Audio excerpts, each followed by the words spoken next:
Hey, my name is Justin Koo, and today on Internet Church, we're going to be exploring a provocative idea. What if our weaknesses, our human frailty, and even temptation itself are all not problems to be avoided in our spiritual life, but instead, what if this is actually the way that we're built up and grown and matured in Christ? This is Internet Church. To me, man, what if you had to practice or teach people in your church and like, this is how we practice this and that as we're walking after what he's taught us?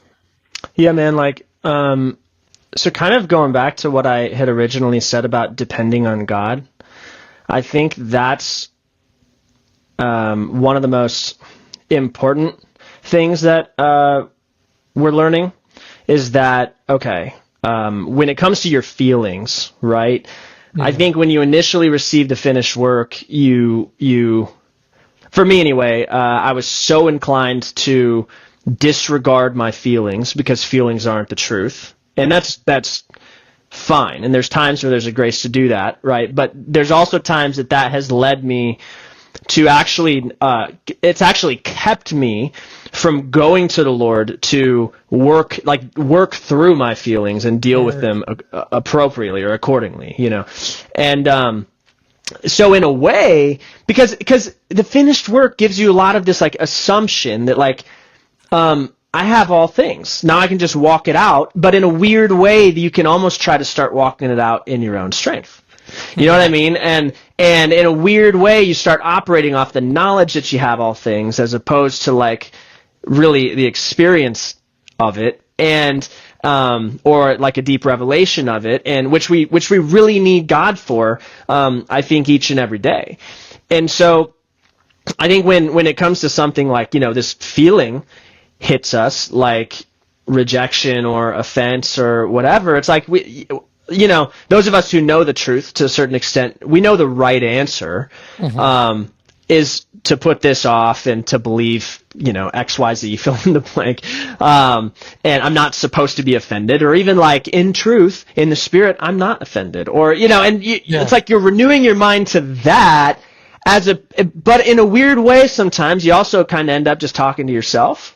You know what I mean? The truth, like I wrote about in the first edition of No Longer I, like is this temptation to fellowship with just the truth, like just facts, as opposed to the capital T truth, the man named Jesus, and what's he got to say about this? And I think I actually find it, our weaknesses, in this case, our feelings and whatnot, temptations, all of that, these are not a problem in the spiritual life. In fact, they're actually the context where we discover God's strength. And this is 2 Corinthians 13, or 12, whichever chapter it is near the end of that letter, where Paul is pleading that the Lord would, remove this thorn in his flesh. And he says, no, my power is made perfect in weakness, not in spite of weakness, but in weakness, and so Paul says, therefore I've learned to be content with my sufferings,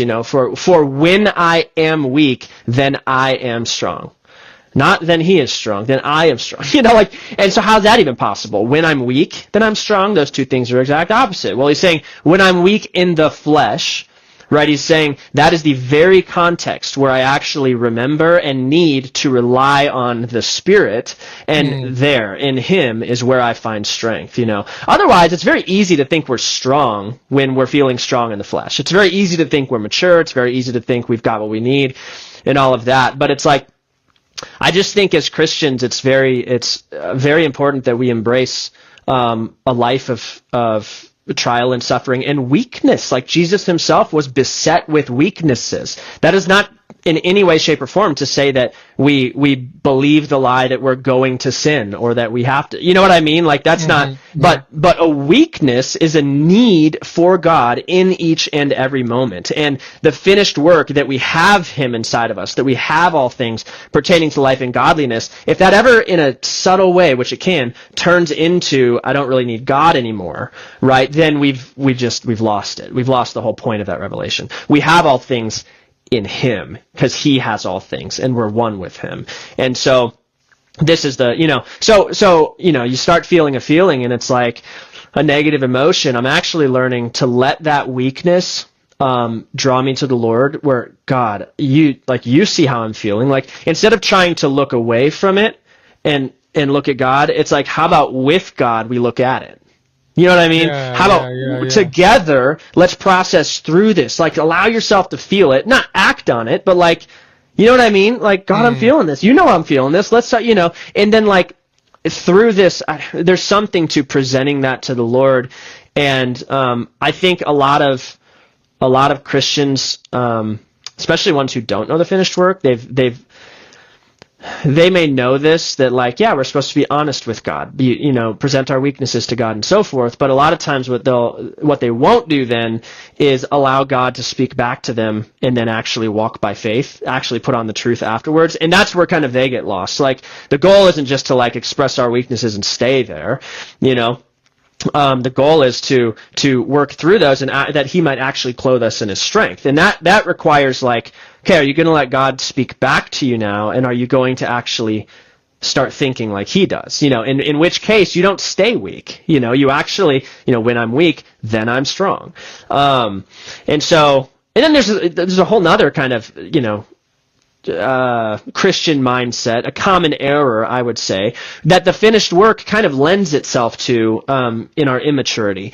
And it's that our faith becomes void of honesty and sincerity, and just, where we just sort of put on a face before God, deny our emotions and our feelings and the circumstance or whatever, and we never really learn how to acknowledge, God, no, this really sucks, and I'm really struggling with this, and I really need your help. It's like, for a little while there, I almost couldn't even say, God, I really need your help, because of the knowledge that, because I have all things. I have my, you know what I mean? What I really need to do is just believe I have his help. So again, I'm filling in the blank with the quote-unquote right answer, as opposed to going to the truth himself and saying, God, I need your help, And like, this is Hebrews, like, the whole point of the finished work is that in a time of need, we would draw near to the throne of grace with confidence, right, to receive what we need. That's like, in a time of need, we draw near to him to get. And so the confidence piece of that is really important. The finished work is, again, really important and foundational, but it's so that we can learn the way of being one with him and doing nothing apart from him, and that's the piece that, it's just so important. Now, before we get into our small group discussion for today, we want to let you know that Jacob's full interview over at Death to Life is available right now. So go subscribe, give it a 5-star rating, and check out the full interview if you want to hear the full context for everything that's going on. Cars driving by, that's all right. We're just going to keep on going with it. So here are the questions for small group discussion. Question number 1 is this: what is something in your life that you used to be discontent with, and how did maybe focusing in on that discontentment hamper your walk with God and keep you from being spiritually mature and ultimately growing? How did focusing on discontentment hamper your walk with God? Question number 2, in light of that, how do you feel about what Paul says, which is, in our weaknesses, God ultimately is made strong? How has this simple revelation empowered you to continue growing in your walk with Christ? We would love to hear your thoughts and more after our small group discussion. Maybe if you have a little bit more time, question number 3, what is one of those things that in processing through the weakness, God has actually said it back to you? Is there a life-giving testimony that you can share about how he has been made strong through your weakness, and that has empowered growth because of his word, his revelation to you? Excited to hear on the other side.